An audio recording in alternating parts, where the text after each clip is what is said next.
যেসব লোকের নাম এখানে বলা হয়েছে সেই সব লোকের নামগুলো আসলে মিথ্যে নাম। তো শুধু এন্টারটেনমেন্টের জন্য এই নামগুলো গ্রহণ করবেন, আসল নাম নেওয়া হবে না। হ্যালো বন্ধুরা, আপনারা দেখছেন মিস্টার ভূত। তো আমি আজকে আপনাদের যে ঘটনাটি বলতে বলতে চলেছি, সেই ঘটনাটি ঘটেছিল একটা লোকের সাথে, এবং এই ঘটনাটি খুব ভয়ঙ্কর একটি ঘটনা। আপনারা যখন রাত্রেবেলায় কিন্তু এই ঘটনাটি ভুল করেও শুনবেন না, কারণ যখন আপনারা রাত্রেবেলায় হেডফোন লাগিয়ে শুনবেন না, জাস্ট ক্রিপি। তো চলো বন্ধুরা, আর দেরি না করে ভিডিওটাকে শুরু করা যাক। তো আজ ভিডিওটা একটু কম সময়ের জন্য হবে, তাও কোনো ব্যাপার নয়, আপনারা ভালো করে ভিডিওটাকে এনজয় করুন। তো এই ঘটনাটি যে লোকের সাথে ঘটেছিল, সেই লোকটির নাম ছিল শ্যামল ঘোষ। সেই লোকটি পেশায় ছিল বাস ড্রাইভার, বাসের কন্ডাক্টর। তো সেই লোকটি থাকতো বাঁকুড়া জেলায়। তো তো যেহেতু সে বাসের কন্ডাক্টর ছিল, তাদের ডিউটি ছিল রোজ তারা যখন বাস নিয়ে সব জায়গা ঘুরে প্যাসেঞ্জার আনাগোনা করে যখন রাত্রে তারা খাতড়াতে আসতো, আসানসোল থেকে তারা খাতড়া আসতো ভোর 4টের সময়, তারা খাতড়াতে আসতো। তো একদিনের ঘটনা, তো খাতড়াটা আসার আগে একটি খুব বড় ঘন জঙ্গল পড়ে, সেই জঙ্গলটির নাম কাশীপুর। যারা বাঁকুড়া জেলার বাসিন্দা তারা এই কাশীপুর জঙ্গল নামটি নিশ্চয়ই শুনেছেন, কারণ এই জঙ্গলটির নামে খুব বদনাম রয়েছে। কারণ এই জঙ্গলটি ভালো জঙ্গল নয়, খুব ঘন জঙ্গল, এবং এই জঙ্গলে কি হয়নি, ডাকাতি, চুরি, মার্ডার সব কিছু হয়েছে। তো জঙ্গলের খুব বদনামও ছিল। তো এই জঙ্গলটি পেরিয়ে তাদেরকে আসতে হয় খাতড়া শহরে। তো জঙ্গলটি থেকে খাতড়া শহরের ডিস্টেন্স প্রায় 24 থেকে 25 কিলোমিটার। তাহলে সেই জঙ্গলটি পেরিয়ে তারা যখন খাতড়া আসে, প্রায় তখন কালী পুজো সময়টা পেরিয়েছে, এবং সেই সালটা ছিল 2018 সালের ঘটনা এটা। তো তখন ঠিক কালী পূজাটা পেরিয়েছে, ডিসেম্বর মাসের ঘটনা, শীতকাল তখন। তারা প্রত্যেক দিন ওই জঙ্গলটি পেরিয়ে তারা আসানসোল থেকে তারা খাতড়া আসতো, কেমন খাতড়া ঢুকতো ভোর 4টের সময়, 4টার সময় তারা খাতড়া চলে আসতো, এবং তখন বাসে কেউ থাকতো না, কারণ তারা সব প্যাসেঞ্জারগুলোকে নামিয়ে আস্তে আস্তে তখন তারা বাসে 2জন বেঁচে থাকতো, একটি সে এবং তার ড্রাইভার যে বাস চালক। হঠাৎ যখন কালী পুজো প্রায় পেরিয়েছে তখন তারা খেয়াল করে, যখন যখন জঙ্গলটি যখন প্রায় ক্রস করবে না, তখন তাদের ওখান থেকে খুব বাজে স্মেল আসতে থাকে প্রত্যেক দিন। এটি প্রায় বলতে গেলে 15-20 দিন ধরে তারা কিন্তু এটা ওয়াচ করে যাচ্ছে, যে এরকম তারা স্মেল 2জন যারা বাসে থাকে তারা কিন্তু রোজ পাচ্ছে, কিন্তু তারা তো পাত্তা দিনে ভাবে যে এরকম জঙ্গল হতেই পারে। এবং এই জঙ্গলে না আগে অনেক শিয়াল কুকুর ডাকতো রাত্রেবেলায়, কিন্তু ঠিক 10-15 দিন যখন সে বাসটা ওইখান দিয়ে পেরোয়, পুরো নিস্তব্ধ হয়ে যায় চারিদিকটা। তারা বুঝতে পারে না যে এমন কি হচ্ছে, যাতে কিছু চিৎকার নেই আর নেই, মানে নিস্তব্ধ। হঠাৎ একদিন তারা খেয়াল করে, এবং সেইখানে কিন্তু সেই 4 থেকে 5 কিলোমিটার সেই জঙ্গলের এরিয়াতে কোনো ঘর বাড়ি কিচ্ছু নেই, এমনকি শ্মশান এবং বা কবরস্থান কিছুই নেই। কিন্তু হ্যাঁ, ওই কাশীপুর জঙ্গলের ভিতরে কিন্তু একটি কবরস্থান আছে, এবং শ্মশানও একটি ছোটোখাটো আছে যেখানে মানুষজনকে পুড়িয়ে দেওয়া হতো। আমি প্রথমে বলেছিলাম যে সেই জঙ্গলে আগে মার্ডার, খুন এইসব হতো। তো একদিন ডিসেম্বরের 15 থেকে 16 তারিখ দিকে সে বাসটি ঠিক সেই জঙ্গলটি তারা ক্রস করে ভোর 3টে থেকে 3:15 মধ্যে। তো একদিন সে 3:05 তারা জঙ্গলটিতে আসে, মানে জঙ্গলটি যখন বাসটা পেরোয়, হঠাৎ একদিন তারা খেয়াল করে প্রায় জঙ্গলটির মাঝামাঝি তারা আসবে, 2.5-3 কিলোমিটার হয়েছে, এমন সময় দেখে ঠিক বাঁদিকে একটা সরু রাস্তা চলে গেছে, এবং সেখানে বোর্ড দেওয়া আছে এখানে দাঁড়ানো বন্ধ। বেশ একটা বোর্ড ওখানে দেওয়া ছিল যে নিষেধ বলে একটা লাল ব্যান্ড করা ছিল, হয়তো সেটা কোনো শ্মশানের রাস্তা বা কবরস্থানের রাস্তা। তো সেইখানে একটি মহিলা সাদা পার করে সেইখানে লিফট চাইছিল বাসটাকে, কিন্তু যে বাসের ড্রাইভার ছিল সে ভূত আত্মা এসব কিছু বিশ্বাস করতো না, কিন্তু সে তার বাবার মুখে শুনেছিল যে রাত্রেবেলায় কাউকে লিফট দিতে নেই। এবং আপনাদেরকে বলি, রাত্রেবেলায় কিন্তু কোনো অপরিচিতকে লিফট দেবেন না, কারণ হতে পারে এটা যাই হোক। এই জন্য এবং আরেকটি ছিল, এবং ওই জঙ্গলটি যেহেতু বদনাম ছিল সেহেতু ওই বাস চালকটা কিন্তু সেই মেয়েটিকে লিফট না দিয়ে পাশ কাটিয়ে দিয়ে চলে যায়। তারপরে জঙ্গলটি পেরোনোর পরে তারা দুজন মিলে আলোচনা করে সেই জঙ্গলটিতে এত রাত্রে কে লিফট চাইবে। লিফট চাওয়ার জন্য তো সেখানে তো কোনো ঘর বাড়ি বা সেই মহিলাটা সেখানে এলো কি করে, হতে পারে তো। এরকম করে হাত নাড়ে নাড়ে লিফট চাইছে, এতটা মাথায় ঘুমটা দেওয়া, শুধু এইটুকু খোলা, এমনি করে লিফট চাইছে। তখন বাস চালকটা বলে যে ভাই সেখানে তাকে কে নামালো বা সেখানে মেয়েটি কি করে এলো, এখন ভোর মানে এখন রাত মাঝরাত 3টে বাজে, এখন কে আসবে সেইখানে, ঘর বাড়ি কিছু তো নেই। তাদের মাথায় কিন্তু প্রশ্নটা থেকেই যায়। ঠিক দ্বিতীয় দিন, ঠিক যখন তারা ওই 3টের সময় ওই জঙ্গলটি পার হচ্ছিল, ঠিক সেই বোর্ডটির সামনে সেই মহিলাটি একইভাবে দাঁড়ানো আছে এবং তাদের বাসটি দিকে তাকিয়ে এরকম করে হাত দেখাচ্ছে। লিটারেলি বলছি বন্ধুরা, গল্পটা বলার সময় আমার হাত পা যথাযথ কাঁপছে, মানে গল্পটা শোনো। তো 2 দিন গেল, 3 দিন গেল, 4 দিন গেল, 5 দিন গেল, 6 দিনের বেলায় তারা কিন্তু এই ঘটনাটি কাউকে বলেনি, নিজের মধ্যে কিন্তু রেখে দিয়েছিল তারা। এবং তারা একদিন বলল যা হবে হবে, এই ব্যাপারটার একটা শেষ থাকা দরকার, কারণ এরকমভাবে তারা কতদিন বাঁচবে।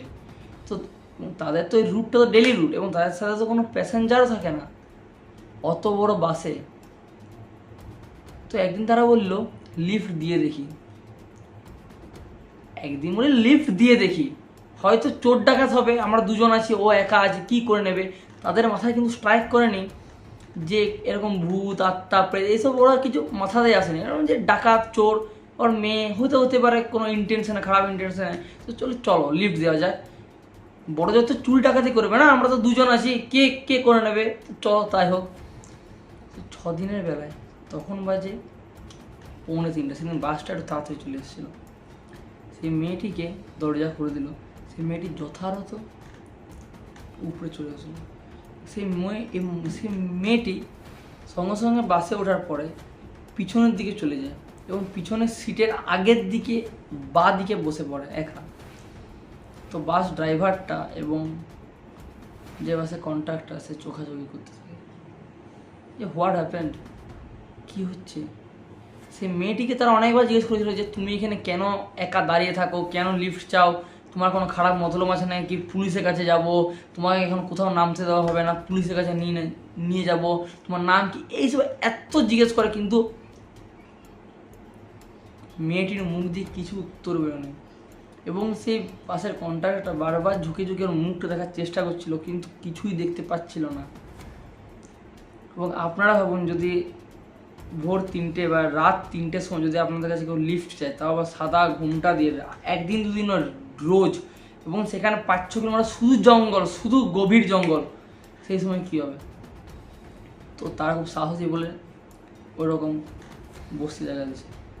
হঠাৎ করে ওই বাসের ড্রাইভারটা বসেছিল, মানে যে মহিলাটা বসেছিল একদম বাসের পিছন দিকে। হঠাৎ সে ড্রাইভারটি কী করছে, বাসের জানলা দিয়ে উঁকি মারলো, হঠাৎ করে ওই রকমই মহিলাটা বাসের ঠিক পাশে, বাস রাস্তা দিয়ে চলছে, রোডের সাইডে ওই মহিলাটি দাঁড়িয়ে আছে। হঠাৎ করে সে বাসের ভিতর দিকে যেয়ে দেখলো, সঙ্গে সঙ্গে দেখলো যে বাসের পিছনে যে মহিলাটা বসে আছে সেখানে সে বসে নেই, সে চলে এসছে বাসের ড্রাইভারের ঠিক পিছনের সিটে। তারপরে সে জানলা দিয়ে যে বাইরের দিকে তাকালো, দেখলো সেই মহিলাটি রোডের সাইডে তাকে এরকম করে হাত নাড়ছে, ঠিক এতটা ঘুমটা দেওয়া সেই মহিলাটি। হঠাৎ করে তার চোখ গেল তার পায়ের দিকে, সেই মহিলাটি কোনো পা ছিল না। যে শাড়ি পরেছিল, শাড়ির এতটা একদম যে নিচের এতটা কিন্তু দেখা যায়নি, কালো, বাকি এইখান থেকে পুরো শরীরটা উপরে ছিল। সে কিন্তু বুঝে যায় যে কিছু তো একটি আছে, কিছু তো এটি কোনো আত্মা বা প্রেতাত্মা, কোনো খারাপ হাওয়া, এটা কিন্তু সে কন্ট্রাক্টে বুঝে যায়। তখনই সে বাসের যখনই ভিতর দিয়ে তাকায় সে মহিলাটা দেখতে পায়, এবং মহিলাটা কিন্তু বুঝতে দেয় না মহিলাটাকে যে সে এরকম নোটিস করেছে। সে কিন্তু বেশ মানে সে কিন্তু জানে যে আমি যদি এখন দুর্বল হয়ে পড়ি তাদের কারোর মধ্যে বাঁচার কোনো আশাই নেই। তাই সে বাস ড্রাইভারকে কথাটা বলতেই যাবে, সেই মহিলাটি তার সামনে চলে আসে উঠে, বাস কন্ট্রাক্টরের। তখনই বাস কন্ট্রাক্টর বলে, আমি বলতে চাইছিলাম যে বাসের ভাড়া। ব্যাস এইটুকু বলা মাত্রই চাপাক করে এক থাপ্পড় বাস কন্ট্রাক্টরটার বা গালে এক থাপ্পড় বসালো ওই মহিলাটি। থাপ্পড় মারার সঙ্গে সঙ্গে যে মহিলাটি ছিল না, সঙ্গে সঙ্গে চলে গেল যে বাস ড্রাইভার যে পাশের যে সিটটা সেইখানে। বাস ড্রাইভারের তখন মাথা কিছু কাজ করছে না যে কি হচ্ছে, মানে একটা মহিলা অত বড় বাসে 3টের সময় মাঝরাতে, এবার এই সিটে এবার ওই সিটে, তার কোনো পা নেই, ওই সিটে এবার এই সিটে। কিন্তু বাস ড্রাইভারটি কিন্তু নোটিস করেনি যে তার পাগুলো নেই, সে সম্পূর্ণ হাওয়ায় ভাসছে। বাস কন্ট্রাক্টরটা নোটিস করেছিল, এবং সেই মহিলাটি বাস ড্রাইভার পাশের সিটে চলে গেল, সেই বাস কন্ট্রাক্টরটি মুখ দিয়ে কোনো আওয়াজই বেরোচ্ছিল না, সে শুধু মনে মনে ঠাকুরকে ডাকছিল। এবং জানি না হনুমানজির খুব বড় কৃপা ছিল, সঙ্গে সঙ্গে তার ঠিক জঙ্গলটি ক্রস হবে, তখনই তার জঙ্গলটি ঠিক কিছু দূর ওই মেয়েটি কিন্তু ঠিক ওই রকমভাবে বসে আছে, শুধু এরকমভাবে মেয়েটি নিজেকে এরকম নড়াচ্ছে, এরকম জাস্ট এরকম, আর এতটা ঘুমটা নেই। ওরা দুজন মানে কিছু বলতেই পারছে না, একে বাস কন্ট্রাক্টরটা চড় খেয়েছে আর ওরকম করছে, এবার এইদিকে মাথা উঠে যায়নি, হাওয়ায় মিলিয়ে যাচ্ছে, এবার এই সিটে এবার ওই সিটে।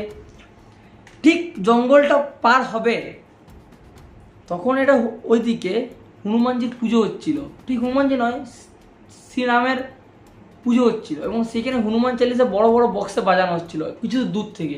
সে আওয়াজটি বাস অব্দি আসছিল, মানে হঠাৎ করে। তখন বাজে ভোর প্রায় 3:30 এরকম, ঠিক আছে। জাস্ট বিশ্বাস করবে না, যখনই ওই হনুমান চালিসাটা কানের মধ্যে আসতে গেলো না, সে মেয়েটির মানে তার তো শুধু পা দেখাচ্ছিল না, আস্তে আস্তে তারা গোটা শরীরটা নিচ থেকে মিলাতে আসছিল। সে শুধু একটা কথা বলতে লাগলো যে তোরা খুব বড় বাঁচান বেঁচে গেছিলিস যে আজকে হনুমান চালিসা কেন পাঠ হচ্ছিল। আর একটু এমনি করতে গোটা শরীরটা হাওয়ায় মিলিয়ে গেল, সবাই দুজনের চোখের সামনে। আমি যে গল্পটা বলছি না, আমার মানে অবস্থা খারাপ। মানে ড্রাইভারের পাশের সিটে বসে আছে, সে বাস চালাচ্ছে, আর যদি কেউ এরকম বলতে থাকে, এরকম প্রথমত এরকম করে হঠাৎ করে, তোরা খুব বড় বাঁচান বেঁচে গেছিস আজকে, তোরা খুব বড় বাঁচান বেঁচে গেছিস। মানে ওই মহিলাটি এই অপেক্ষায় করছিল যে কখন বাসে চাপবে এবং তাদের দুজনে স্বীকার করতে পারবে। আর খুব বড় বাঁচান বেঁচে গেছিলো যে হনুমান চালিসাটা খুব বড় বড় বক্সে এখানে বাজছিল ভোর 3:30টার সময়। সেই মহিলাটি ভাবুন, একটা মহিলা যদি আপনার বসে আছে, দুজনেই দেখছে, যে বাস চালাচ্ছে এবং যে কন্ট্রাক্টর দুজনেই দেখছে, সে বলতে বলতে ভয়ঙ্কর রূপটা আস্তে আস্তে বেরিয়ে আসছে তার পায়ের তল থেকে, আস্তে সব মিলাতে গলা অব্দি মিলাতে পুরো মিলিয়ে গেল। সে শুধু একটি কথা বলতে লাগলো, তোরা আজ খুব বড় বাঁচান বেঁচে গেছিস, খুব বড় বাঁচান বেঁচে গেছিস, দেখে নেবো এরকম করতে মিলিয়ে গেল। মানে জাস্ট কিছু বলতে পারেনি। তারপরে কোনো মতে বাসটি খাজরাতে এসে ড্রাইভার দুজন নেমে, যে বাস কন্ট্রাক্টর ছিল সে বাসের মধ্যে ফিট হয়ে পড়ে গেল, এবং যে বাস ড্রাইভারটা ছিল সেটা তার মুখ থেকে কিছু কথাই জাস্ট বেরোলো না। এবং অনেক লোক এসে তাদের ভরে চাটা খাওয়ালো, জল টল দিল এবং হসপিটালে ভর্তি করলো। এবং যে বাস কন্ট্রাক্টরটা তার কিন্তু জ্বর চলে আসে, কারণ সে এনটিটির হাতে একটি থাপ্পড় খেয়েছিল। এবং বাস ড্রাইভারটি দেখে তার গলার ঠিক পিছন দিকে 2টি আঙুলের চিরা, এরকম করে দুটি আঙুল, 3টে বা 4টে পাশে এরকম, 2টি আঙুলে জাস্ট এরকম করে ভি আকৃতি আজকেও রহস্য, এবং সে রাতটি দুজনের মধ্যে কেউ ভুলতে পারেনি। এবং বাস কন্ট্রাক্টরটির শরীর খারাপ ঠিক হতে 1 মাস সময় লেগেছিল। সেই লোকটি তো প্রায় কোমায় চলে যাওয়ার অবস্থা, কিন্তু যাক ভগবানের কৃপায় অনেক রকম ঠাকুরের জল খাইয়ে ঠিক আছে। তারপর থেকে দুজনেই আর সে রাস্তা দিয়ে তো আসেই না, সে বাসটি চালানোই দুজনে বন্ধ করে দেয়। একজন তো বাস কন্ট্রাক্টর ছেড়ে সে তো তার একটি দোকান খুলে আলু পেঁয়াজ এরকম দোকান খুলে বসে, বলে যে আমি বাস কন্ট্রাক্টর করবো না, সে ব্যবসা করে একটা ভালো। এবং যে বাস ড্রাইভার ছিল সে অন্য বাস চালায়, কিন্তু সেই বাসটি আর চালায় না, সে পথ দিয়ে যায় না। এবং সেই দিন থেকে সে রাত্রে কোনো বাসই চালায় না। এবং আপনাদের জীবনে যদি এরকম কোনো ঘটনা অভিজ্ঞতা হয় তাহলে তখন কীরকম লাগবে? তো বন্ধুরা, আজকের যে গল্পটি, সেই গল্পটি আমাদের কাছে এসছে যে বাস কন্ট্রাক্টর, সেই গল্পটি বলেছে তার একটি বন্ধুকে, এবং সেই বন্ধুটি হচ্ছে আমার যে দাদার ফ্রেন্ড। আমার দাদাকে বলেছে, তাহলে আমার দাদা আমাকে পুরো গল্পটি বলেছে, এবং যার সাথে ঘটেছে তার সাথে আমার চোখাচোখিও হয়েছে, কিন্তু তাকে আমি গল্পটা জিজ্ঞেস করতে যাইনি। এবং আমাকে দাদা বলেও দিয়েছিল যে এই গল্পটি কিন্তু ওই লোক কারোর নাম দিয়ে, বাসের নাম দিয়ে কোনো ছাড়বে না। এবং পরে তারা জানতেও পেরেছিল যে ওই এন্ট্রির নামটাকে এবং সে কেন এখানে দাঁড়িয়েছিল। তো বন্ধুরা, যদি ভিডিওটাকে ভালো লাগে লাইক, সাবস্ক্রাইব এবং শেয়ার করে দেবে। এই ভিডিওটা কিন্তু একদম সত্যিকারের ভিডিও। আমি আমার চ্যানেলে সত্যি ছাড়া কোনো ফেক টপিক নিয়ে ভিডিও বানাই না। আমার ভিডিও আসতে একটু টাইম লাগে, কারণ আমি অনেক রকম জিনিস নিয়ে দেখি, বুঝি, পড়ি, এবং যে সত্যি ঘটনা এবং সেইগুলো থেকে সিলেক্ট করে আপনাদের কাছে উপস্থাপন করি। যদি ভিডিওটা ভালো লাগে লাইক, সাবস্ক্রাইব এবং শেয়ার করে দিন বেশি করে। এবং আমার প্রত্যেকটা ভিডিওর নোটিফিকেশান পাওয়ার জন্য বেল আইকনে ক্লিক করে অল বাটনটি ক্লিক করে দিন। আরও বন্ধুদের শেয়ার করুন, সাবস্ক্রাইব করুন। এবং এই ভিডিওটি রাত্রেবেলায় শুনবেন না। হতে পারে আপনাদের রাত্রে সেদিন ঘুম নাও হতে পারে। আপনারা একটা জিনিস ভাবুন যে ওই রাত্রে ওই লোকটি দুজন যদি আপনারা যদি বাসে থাকতেন, তাহলে ওইরকম যদি আপনাদের সামনে ঘটতো তাহলে কি হতো? রাত 3টে, এবং লোকের বলে 3টে থেকে 4টে ডেভিলস আওয়ার। যদি আমার ভিডিওটি দেখে মজা পেয়ে থাকেন তাহলে লাইক, কমেন্ট করবেন যে ভিডিওটা পার্ট 2 চাই কিনা। কারণ আমি বললাম যে এন্ট্রির নাম যদি জানা থাকে, মানে এন্ট্রির নাম পরে জানা যায় কে কি, এই জন্য বলে যদি ভালো লাগে লাইক, সাবস্ক্রাইব, শেয়ার করে দিন। Bye bye, tata, C.